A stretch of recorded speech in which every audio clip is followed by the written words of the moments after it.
Принципиальный человек, талантливый исследователь, компетентный руководитель. Его авторитет наработан репутацией и профессионализмом. И все это об Исе Костоеве. Сегодня ему исполнился 81 год. Иса Костоев – человек, который закрыл дело о самом опасном преступнике в истории Советского Союза Андрее Чикатило.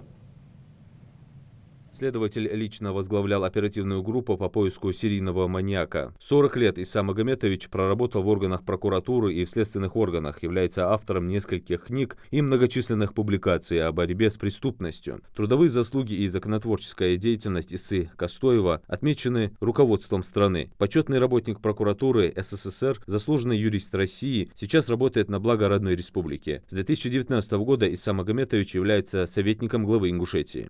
Сегодня Махмуд Али Калиматов поздравил заслуженного юриста России Ису Костоева с днем рождения в своем телеграм-канале. Сегодня исполняется 81 год видному политическому и общественному деятелю, заслуженному юристу Российской Федерации, государственному советнику юстиции и моему советнику Исе Костоеву. С первых дней моего пребывания на должности главы Ингушетии этот человек был рядом со мной. Во многих важных вопросах и решениях я советовался с Исой Магометовичем, будучи уверенным, что он со всей ответственностью подойдет к любому вопросу. Не ошибусь, если скажу, что в Ингушетии его знают все и гордятся своим именитым земляком. Выдающийся следователь-криминалист Иса Костоев также широко известен в России и за рубежом. Принципиальность и справедливость – это те бесценные качества, которые позволили ему достичь высокого авторитета и уважения, которые он сегодня имеет, подчеркнул руководитель субъекта. Он пожелал Исе Костоеву крепкого здоровья и семейного благополучия, долгой и счастливой жизни на благо Ингушетии.